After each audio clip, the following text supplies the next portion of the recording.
Hello. Uh, it is. It's deep. It's thick.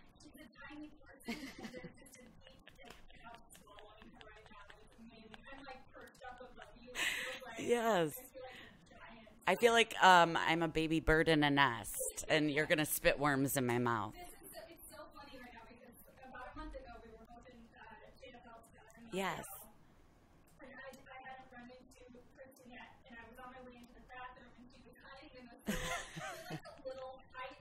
I do. I hide always.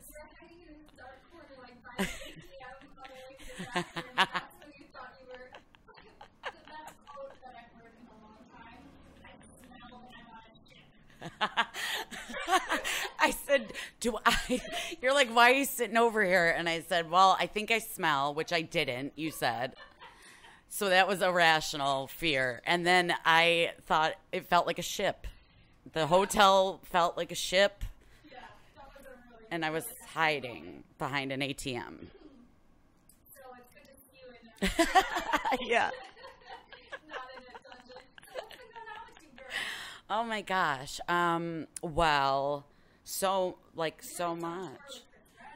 Yeah. Okay, cool.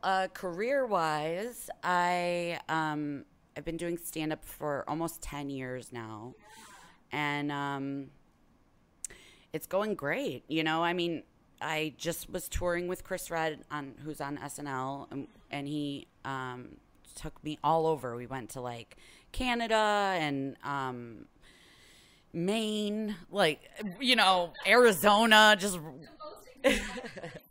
yeah, yes. But it was places I had never been, so it was exotic enough for me.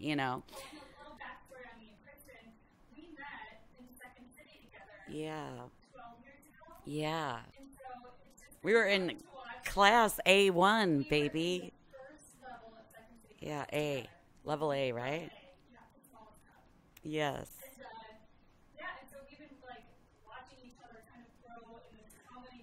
Yeah.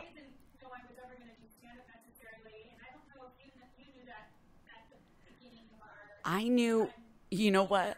I knew when we started, I mean, I wanted to do stand up for a long time since I was like a kid, but the stand up class or the improv class gave me the confidence to do that eventually. I needed that. But what really made me know for sure I wanted to do stand up was in the class, that when you have an idea in improv, when you have an idea and you want it to go one way and then it's like somebody has another idea, and which is, nice collaborative beautiful thing. But for me, I'm such a control freak that I was like, I need to do this all myself. And if it fails, then I get all the blame. And if it's okay, then it's okay.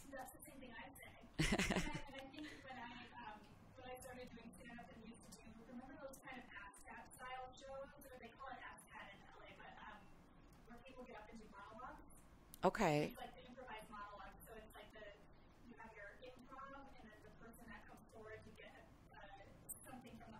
Yeah. Oh, nice.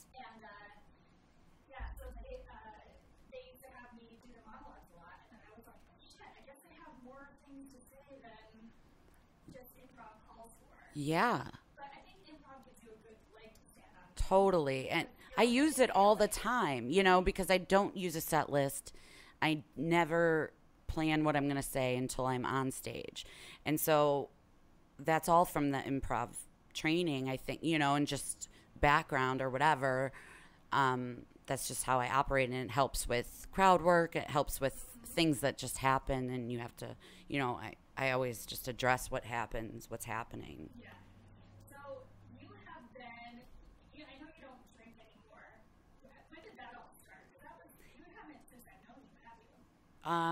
No, I stopped drinking. It'll be 6 years ago. Yeah.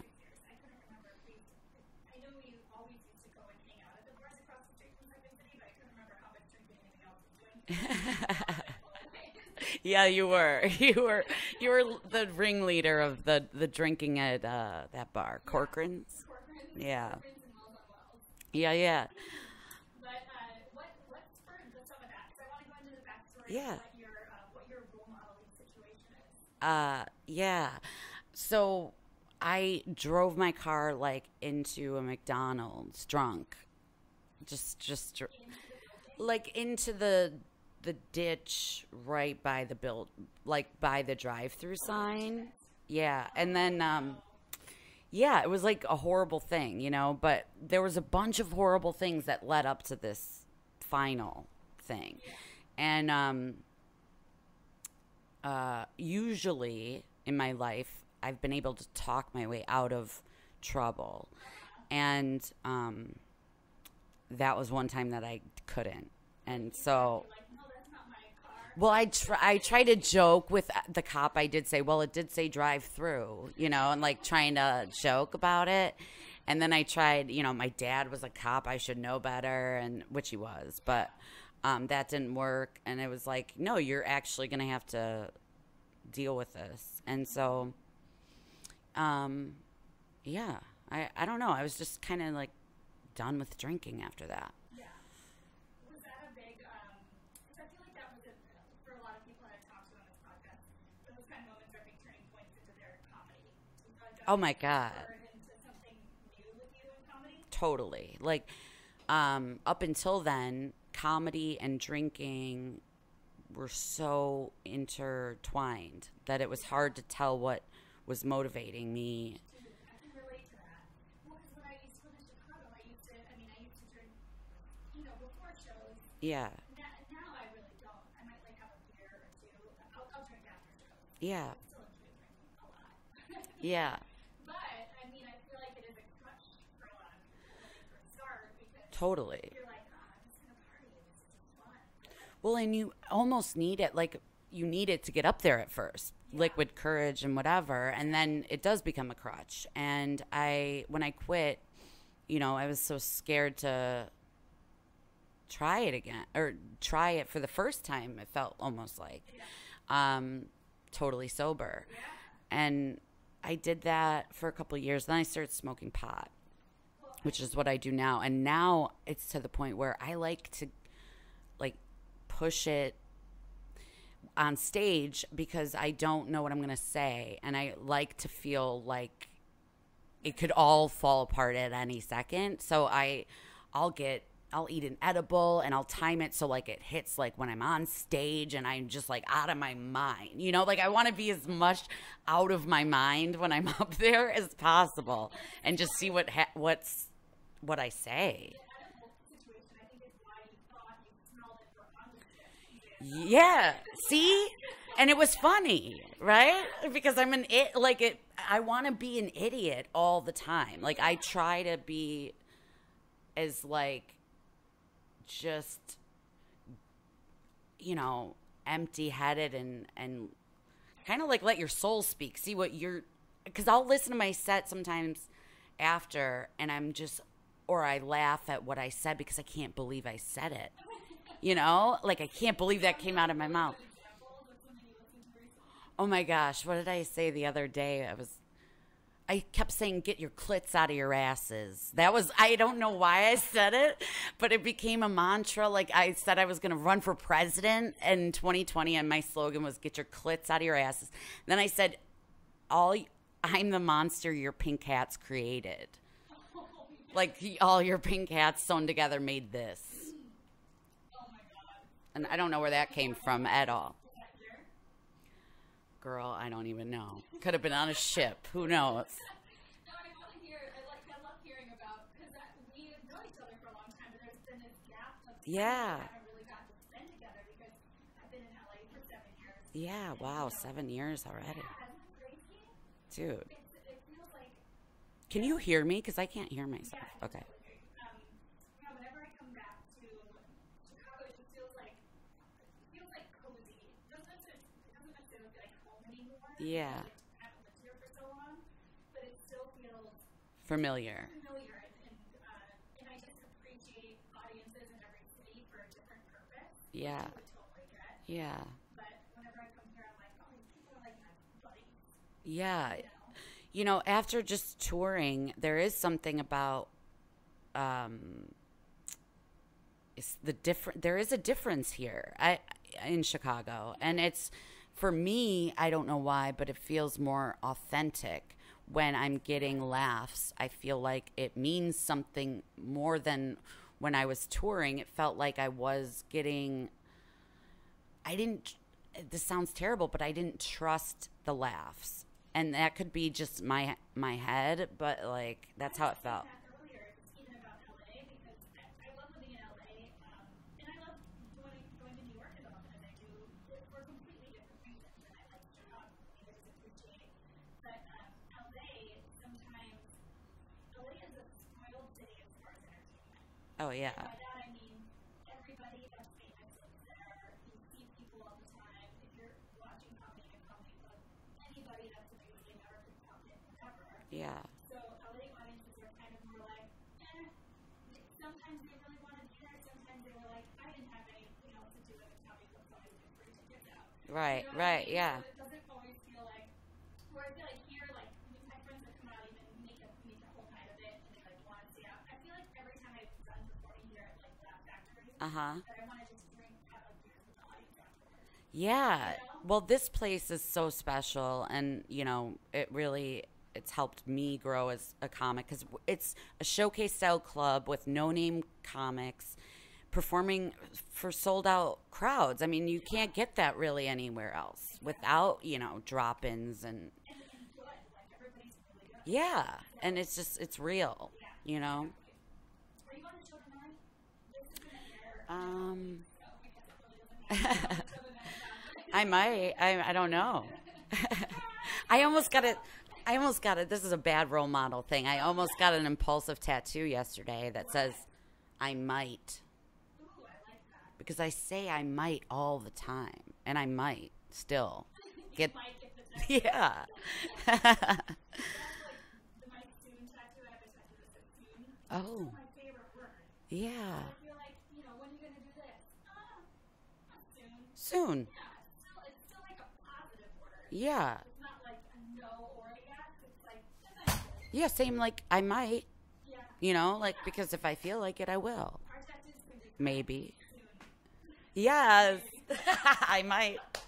Oh. Who are some of your biggest role models? And I guess first let's talk about life. Like who were kind of your inspiration in your own life growing up that made you like who you are now? Oh man. Geez, probably every single person that I met at some point. But I think I had a big influence from my mom had a lot of theater friends and she was involved in theater. And so I grew up, you know, I was always 7 or 8 sitting on the stairs watching her have these massive parties, you know, and I would watch college age kids partying, and then I would come down and I would stand in front of them and dance or whatever, and they were all fucked up, you know. they're just like, yeah, they're making me swear, like, and I, you know, yeah, I was smoking cigarettes, like just being, you know, like a, and so that really shaped a lot of my personality, you know, being around, trying to impress a bunch of college age theater kids from 7 or 8 and gaining their approval, and you know they're laughing at everything I'm doing, so it's kind of like that just really made me this way. Yeah. I feel like I would see the show Marvelous Mrs. Maisel. No, everyone tells me to watch that, but I don't own a TV and I don't watch TV. Oh yeah, well that's fair. But she kind of was like that. Was it like she got to start performing at parties? Oh really? Well, as this character, yeah, like her character got to start performing at parties, and she was just kind of like a. Well, that's kind of not true, but she did perform at parties. I feel like it was something that people used to do when they had parties. Yeah. House parties back in the day.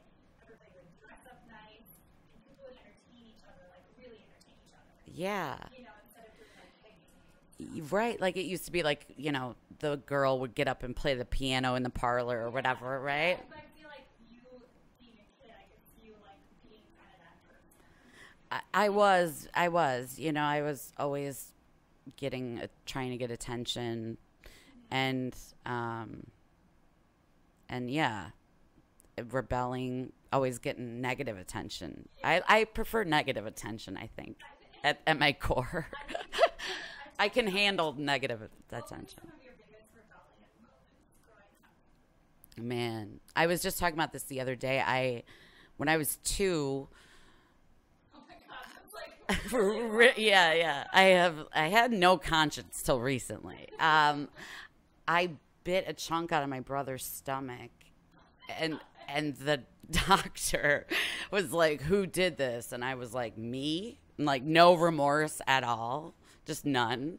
And then a couple months later, I stole Oreo cookies, and the manager, my mom brought me back to the store, and and was like, told the manager, like, really give it to her or whatever. And he was like, "Did you steal these?" And I was like, "Yeah, and my dad's the chief." Like, who are you gonna call? Go ahead and tell him I said hi. Like, no remorse. Yeah. Yeah. So it's like, I think that I was just kind of born that way, and now I'm trying to balance that and not be such a piece of shit, but also embracing that I am a piece of shit. That's exactly what this is about, and what's so important to me is like we all are kind of pieces of shit. Yes, totally. Everyone, 100%. Even like homecoming queen has people that you see on Instagram. I know some people personally. I'm like, Yeah. You're not really good. Yeah.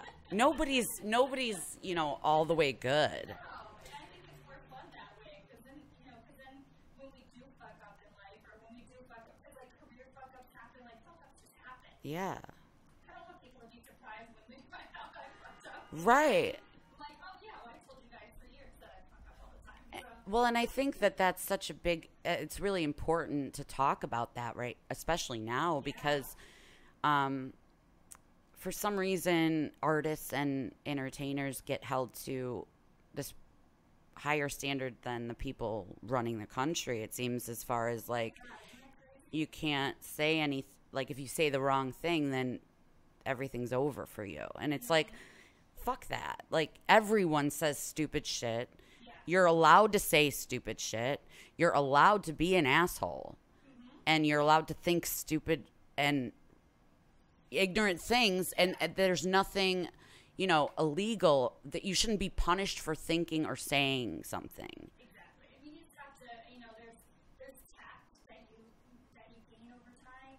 Like, I try to be tactful when I'm around other people, but like, I even say that with podcasts, it's so scary because you put an hour of conversation out there every week, or you're on other people's podcasts. I think of, gotta be hundreds of hours of conversation that I've had with people Yeah. around on the internet, and I'm like, my opinions change all the time. Right. Somebody could always take something and be like, oh, you said this one, and I would say this, and like, well, yeah, because I'm a person yesterday is different than today. Totally. Honestly, I feel like I could be seven different ways today, and it's about the same topic, if I wanted to, because my mind is always open, and maybe that's not a good way. I need to kind of land sometimes, but yeah, like, don't hold me to shit. Don't hold me to what I say on this fucking thing. Like, no offense, but I'm constantly fucked up. What do you want from me, America? Leave me alone. That's why comedy is so good, because you have a platform, and like, Because you can say whatever the fuck you want. It's like the only place you can. yeah, it's really liberating. Adult life, though, you could, when did your marriage, that was the whole thing, right? No, that ended. Yeah. Yeah, I got divorced. It was official in May. Okay, I knew it was recent, but I wasn't sure, Yeah. what the situation was with that. It was peaceful, I would say, but there was no like outward fighting, but it was just different. We didn't have a lot in common to begin with, and then like I said, I'm constantly changing. It's really hard to be with somebody that is constantly changing. So, I think he handled that well, considering who he is. And yeah, it just, I think it's ran its course, sort of thing, and it was, I think about that all the time because I was just in Wisconsin earlier even today. Whenever I come back to play in Chicago, I always bounce to Chicago, Wisconsin because my family's up in Wisconsin, and I have like this one guy that I grew up with who I really care about, and I'm like, my parents always said, oh, you should have hit up with this person, Yeah. and I'm like, I couldn't have because this is what they are. They just do this. They want this. Yeah. Yeah. You have to be with somebody very, very special. Yes. Human in order to deal with somebody who does this shit. Yeah. Like being able to handle somebody who's touring all the time. Like there's sometimes weeks that I don't see my fiance. Yeah. It's just part of the fact that we're in entertainment and just deal with it. Yeah, and I think, I've never been on my own. This is like my first time living on my own. And, I'm 36. So it's learning how to like live and how do I want to live? Yeah. What do I want? I'm making so many, there's so many choices to make that I feel crippled, like paralyzed by it in a lot of ways. And so I'm navigating that while trying to do this. And also I have children. So I'm trying to be a mother and figure out what that role is more like it's like I'm a mom in the divorced dad role. And that's I don't have a role model for that. You know what I mean? I don't really know if anybody can have a role model for that. Well, maybe I'm the future one. I don't know. It is such, it's cool to see you navigating that because, I don't think people realize how hard it is to actually still continue to keep your head on straight, as an artist, and going through all this other stuff in the background.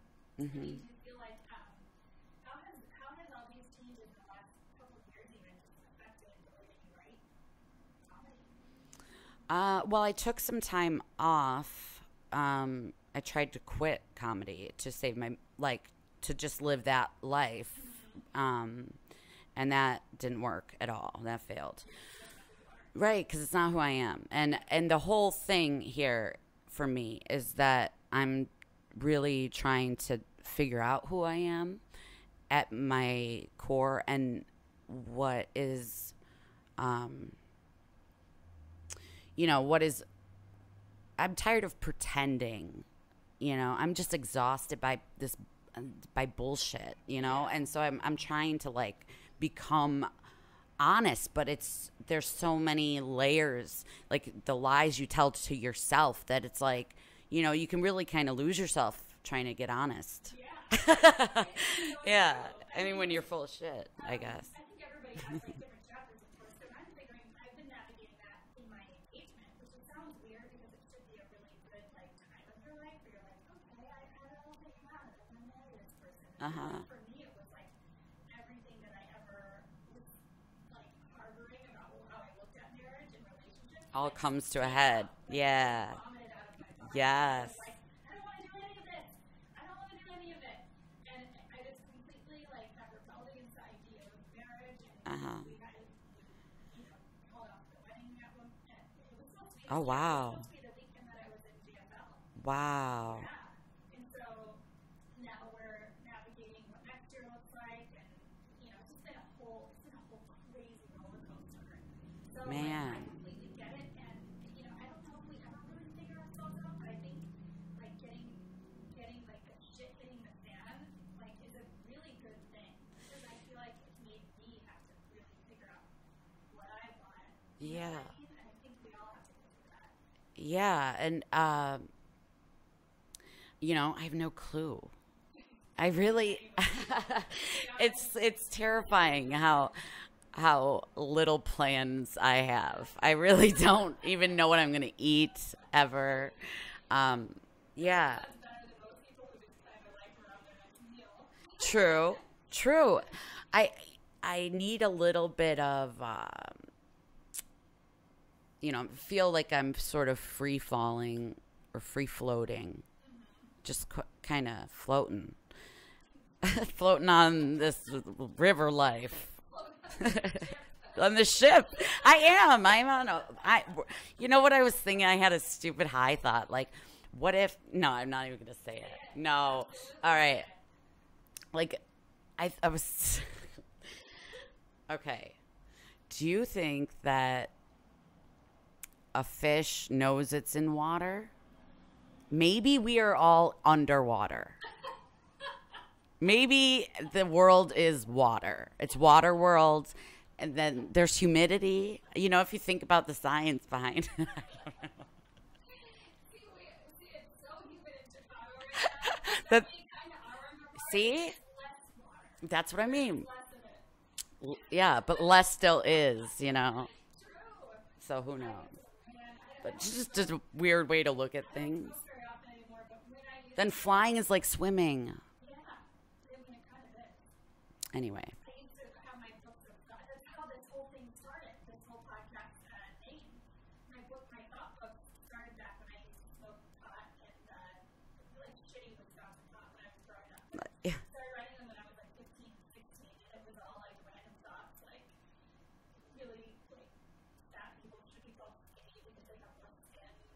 Oh, that's a good one. Yes. Yes.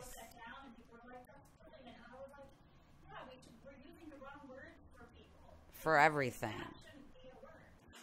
Yeah.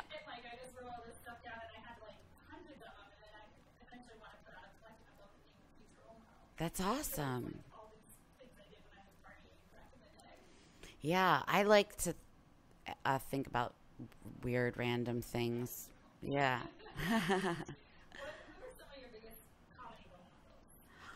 I would say Louis C.K. still even. Yeah. And Chappelle I saw 2 nights ago. And he's amazing. Who else? Roseanne back in the day was an influence. Yeah, I mean, we're talking about role models, and these are the people. Bill Cosby. I mean, what am I gonna say? He wasn't an influence, like he was.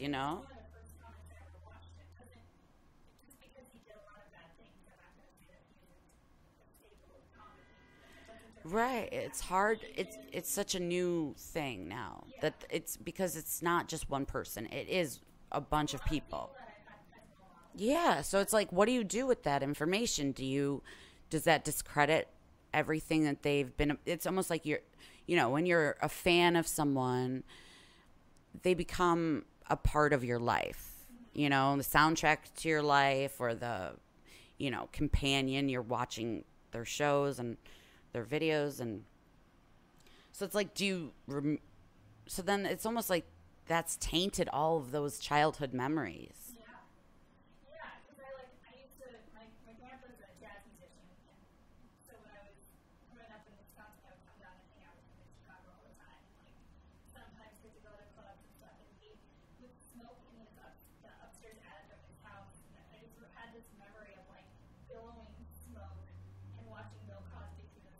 Yeah. Yeah. See, and isn't it strange that, like, describe what you just said? You were in a cloud of smoke as a child watching Bill Cosby do stand up, and none of those things would be allowed today for a child, but yet that's one of your favorite childhood memories.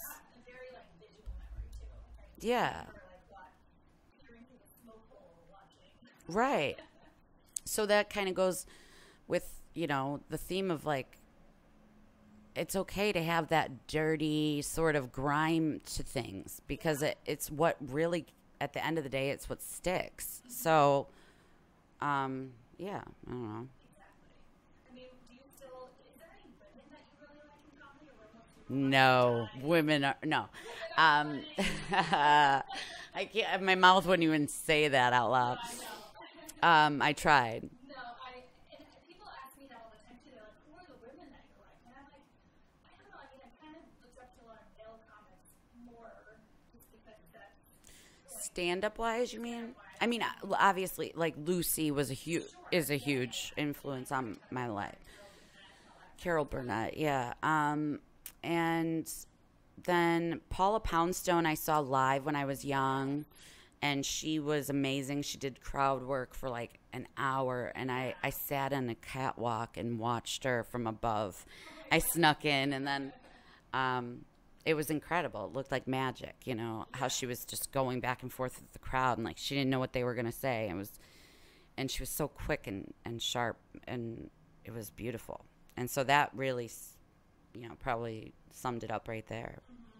Paula Poundstone, period. I haven't seen you in a while, but do you do a lot of crowd work? Yeah. Yeah. I like that because I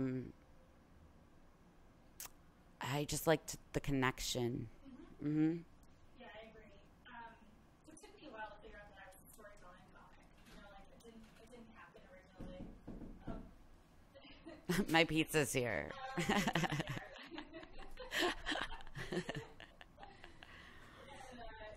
me a while to kind of figure out that that's like what I was going for. Because originally, like I really liked Midnight Bird, and I was thinking people made one-liner. Uh-huh. I'm just not built for that. Plus, I look at people that can do that shit, and Excel just walked in the door. Hi, Excel. We're trying to ignore you, but just wasn't gonna let that happen. I'm just kidding. But I look up to people that can do like one-liners like humor because I'm like, It's so hard. an hour of that. So much. So much time to do. Like Stephen Wright, brilliant. Yeah. That is a skill that I don't have. Yeah. You know, I would say, I had like 4 of those types of jokes back in the day, and then quickly realized that it was not. yeah. I mean, I have maybe a dumb one that comes out on accident, you know, but it's not, I don't sit down and write. I don't write anything down. What are your favorite shows that you've been on live lately?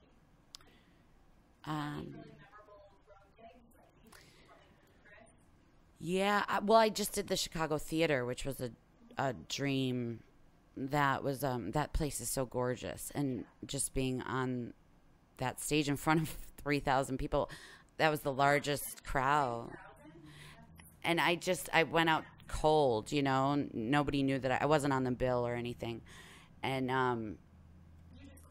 I cold opened the motherfucker, and I like Kyle Kinane was there who invited me to come and do it, and he said like, you know, just have fun or whatever, and they announced me on the God mic and said Kristen Toomey, and I looked at the microphone, it was so far because the stage was so long, and so I just ran the fuck out there. Like, no fear, idiot. Just run out there, grab the mic, and I was like, you don't know me, motherfuckers, but you're going to laugh like you do.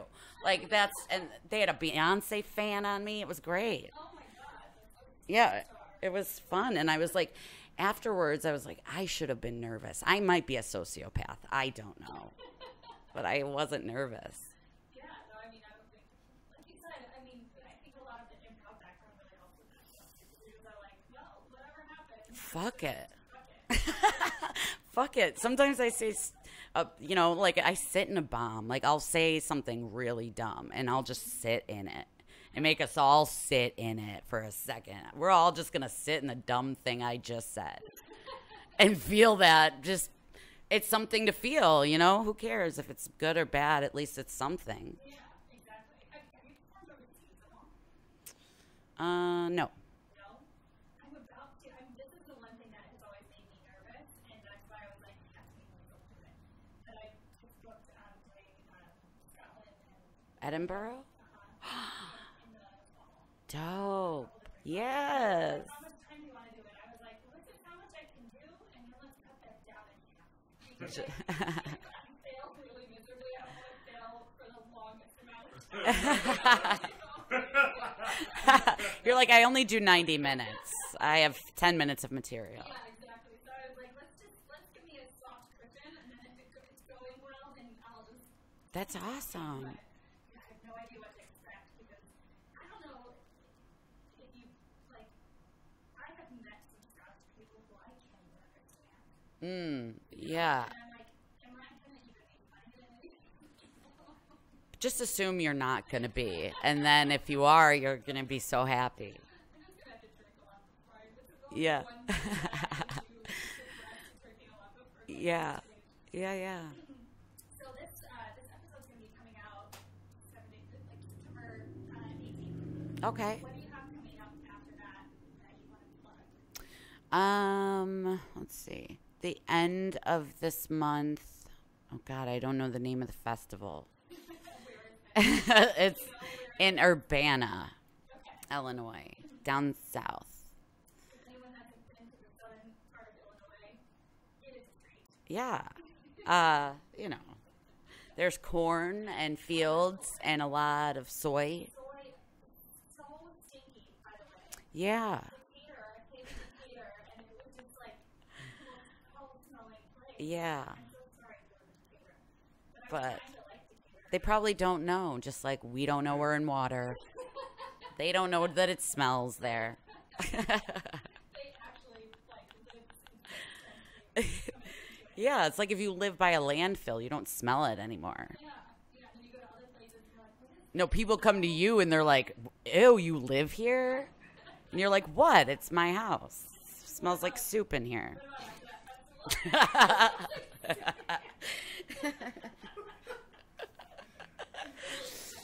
after that festival and 8 tour days, are you just kind of, I know right now you're just kind of like floating.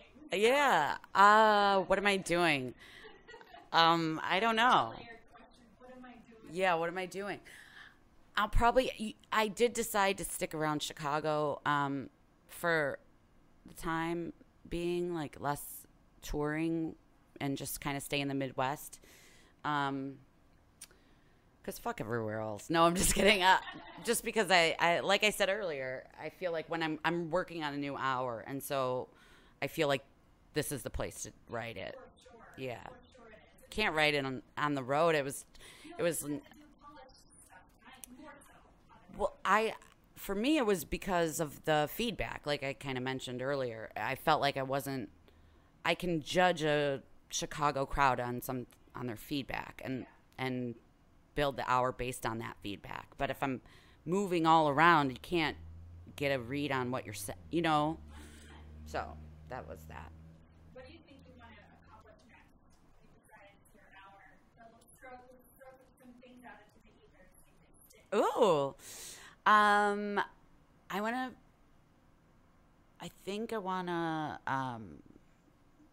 want to fall in love. I want to try that. That's it. That's it. Were you in love before, do you think, at some point? In my life?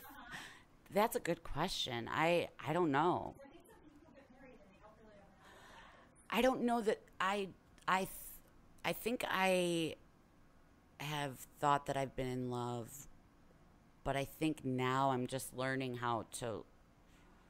what that really means, and like I have to love me first. I know that sounds so Oprah, but you know what? It's so true. I don't think you really have the capacity to Yeah, figure it out because I don't think we ever can figure ourselves out. But I think just an acceptance.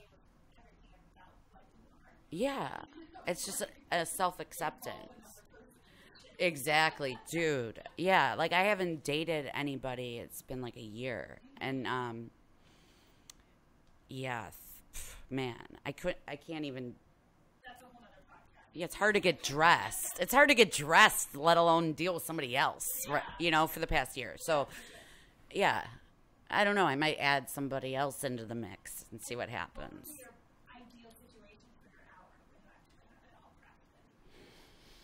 Mm, Where would you like to see it live? I don't know. The last hour I did is still living where no one sees it. Is it in a corner next to an ATM? It is. I left it in Montreal on the bench. Somebody finds it, it's kind of shiny, kind of. So I think it would eventually, I'd like it to go with the first one, you know, because the first one's how I felt at the time. And it was kind of captured right before my marriage started to come apart. So it's really, you know, an honest thing about where I was coming from there. And I said a lot of shit I didn't plan on saying. And then, so this next one will be stark contrast to that one. Yeah. Did you start writing it after the split and everything? Well, yeah, I'm writing it now. Yeah. So it's not even about that yet. Yeah. It's just about, it'll just be a difference in who I am, you know, and I think it'll be pretty obvious. That, Which will be cool. yeah. All right, any closing thoughts before we keep wrapping up? I love you. I love you too. You're the best. And Kristen is amazing. Go and plug your social media so people can follow.